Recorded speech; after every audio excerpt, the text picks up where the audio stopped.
Okay, so we're about to wrap up the first session with Nikki. Nikki Anderson is from UX Forensics. Nikki's based here.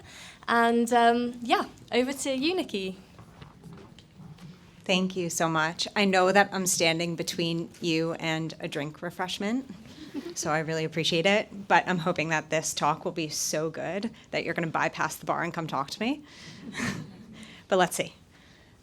So, and I am going to share 2 secrets with you today. So that's what I really want to do tonight. So a lot of companies, I've worked with a bunch of different types of companies, B2B, B2C, and I will reveal what I do with them. For right now, it's going to remain a bit of a mystery. But a lot of companies want something like this guy, fortune teller, right? We want a crystal ball. We want to be able to predict the future. What are people going to buy? What do they want? What would they invest their time and their money in? Like, what kind of apps can we create that people would be interested in? Unfortunately, I would be paid a lot more money if I was that fortune teller, if I had a crystal ball that could tell all the companies what to make, what features to prioritize, what they should be thinking about, who they should be selling to. But unfortunately, there is no crystal ball when it comes to figuring out what customers might want. But there's this thing called user research. Spoiler alert, that's what I do. Who knows what user research is? Ooh. Nice. All right. So let's give an example, because I had a feeling that was going to be the response that I was going to get. We all know this app. Yeah, we still know it. Getting more familiar now. Yeah. It keeps going. Yeah. I love this. Like, there's a YouTube video that walks you through how to stop the BA app from crashing. So, as a user researcher, I make sure that you're not BA. Right? So what I do is I talk to your customers and I go to them, and mainly, it's a bit of a bummer because user research is kind of a negative vibe, because I go and talk to your customers and I'm like, what does this company do that absolutely sucks? What is the thing that keeps you up at night? What is the thing that you're like, oh, I have to go through this again, right? And I have no other choice but to go through this again. And so I go in and find out all of that information, and I come back to teams, to product teams and tech teams, and I'm essentially like, hey, here's all of the ways that we're messing up. Let's fix that. So again, I make it so that you're not BA. And I also make it so that you don't do this to people.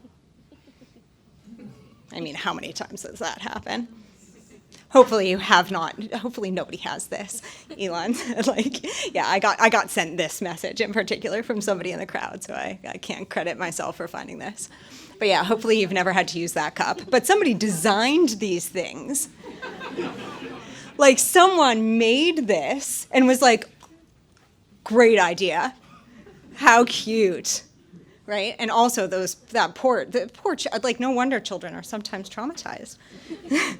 Right? People are designing these things, and we don't want to do that either.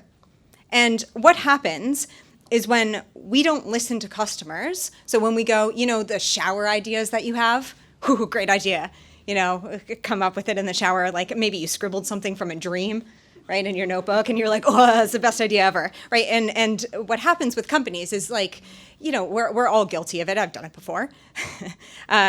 We go and we're like, yeah, let's do it. This must be the best idea ever if I have this idea. And what happens, though, is when we tend to move in that direction, or when companies do that, lose a lot of money. Because when people are pissed off, they will let you know. And the problem with that is they will also let everybody know, right? Those negative reviews, not good, not great, especially for startups. And I primarily work in that startup space. So when you are just getting started, to lose money, to lose faith, to lose trust is absolutely crippling. So I'm going to give the second formula of the day. Hopefully it's not too much. I can't do math, so it's all words. I'm a words person. So understanding users equals reduced waste and increased profit. Because when we're actually listening to people, what they need, we can then create solutions that are 100% aligned with those things that are going wrong in their life. And believe it or not, people use things that help them achieve goals. Right? How many times have you, switched to a different product because it was better? Right? Like, how many times have you been like, yeah, I've used this thing for a while, but like, I can't do it anymore. I mean, unfortunately, we're kind of stuck with BA. Lucky them. But I actually know quite a lot of people who aren't stuck with BA, who will never, like, literally, if you look on Reddit for BA, there are people just ripping BA apart. And they don't have to. There is choice. But when there is no choice, that's great, but usually there is. So we need to actually listen to people. And I'm going to share with you 2 ways to do that today. So that's my like secret thing to tell you. 2 secrets. The first secret, it's actually another TED, but there's a W at the end. These are 4 questions that you can ask customers. And it's TED W. It's something that I actually created. And each letter stands for a phrase that's super open-ended, right? So when we ask people yes or no questions, it's not great because we don't actually get any context. Do you like this? The number of times that I have heard product managers, no offense to any product managers in the room, put something in front of a user and say, do you like this? Yeah, of course they're going to say yes, right? How many times has anybody in this room asked another person, would you buy this? No? Yeah, I see a few. Thanks for being brave. It's a tough one, right? People can't predict the future, right? How many times have we said, oh yeah, I'm going to go to the gym next week? Didn't go. How many times have we said, oh, I'm definitely going to buy this thing, and ended up not buying it? TED W. These phrases actually allow you to ask super open-ended questions that get to people's actual needs and pain points. And when you create products based on that, nobody's going to start switching away, right? You're actually alleviating their pain points and you're helping them achieve their goals, which makes your product something that they want to stick with, something that they're actually loyal to, something that they're going to spend their money on. Secret 2. This is a survey. Has anybody run surveys before? Yeah, wow. Yeah, so that's better.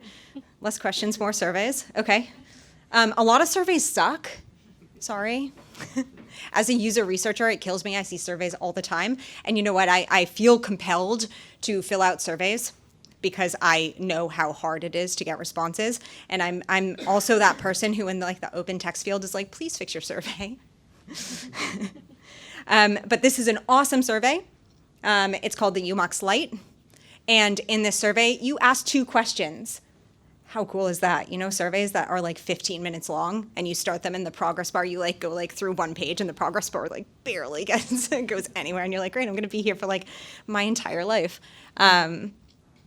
This is 2 questions that you can ask your customers, and it helps you to understand how well your product meets people's needs and how easy it is for people to use your product. And those 2 things are huge, huge indicators of whether or not your product is going to be successful, whether or not people will continue to use your product, whether they might drop off. So they help with acquisition, they help with retention, they help with referral, they help with revenue. Has anybody heard of the pirate metrics?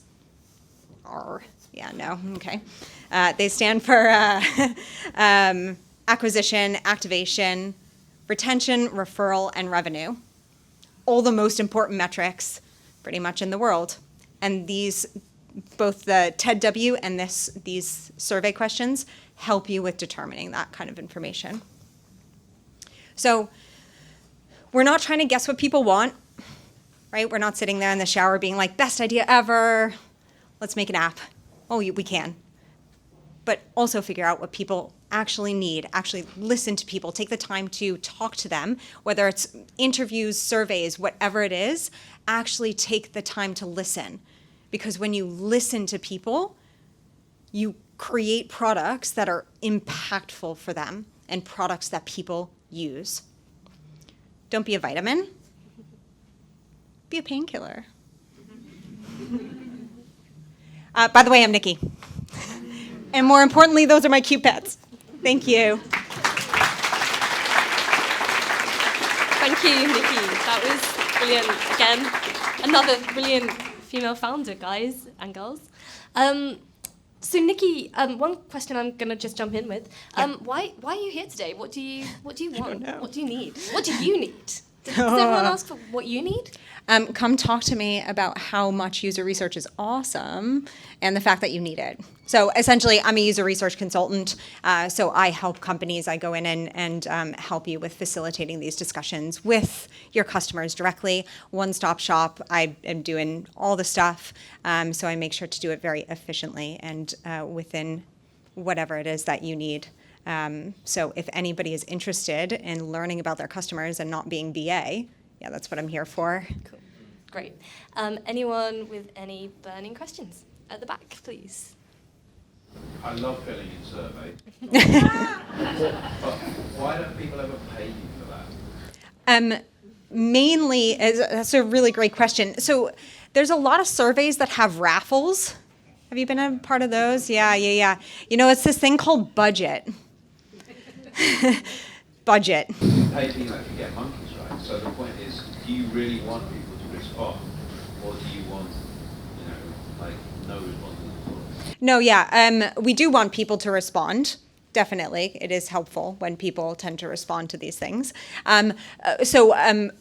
A lot of my work has been in startups, right? So that means that we don't have a huge budget. So if we were paying every single person who took our survey, we would probably be spending a lot of money on that, which is a problem, especially because, yeah, it's really hard to know how many responses you're going to get. And we do try and hit a bit of statistical significance with these responses. We don't want like 5. Depending on your audience size, you need a certain number to hit a certain confidence interval. So with that said, it's really hard for us to pay every single person, which is why we tend to do things like take our survey and you might win a £50 Amazon voucher. But we do try and do other things to help with incentivizing people to take surveys, whether that's donating to charity on behalf of an organization, or trying to just connect with customers in different ways. But it is a very, very big challenge that we face as researchers. But thank you for your service in filling out surveys. More people should be like you. Anybody else? Yeah.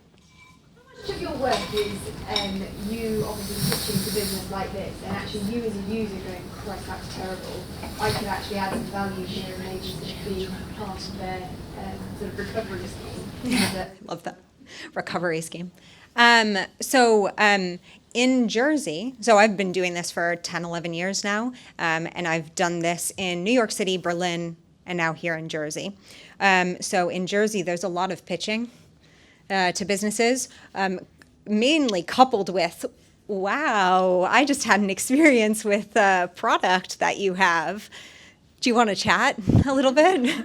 But a lot of like pitching to businesses, which is quite tough when, as you might have seen, literally nobody raised their hand when I said who knows what user research is.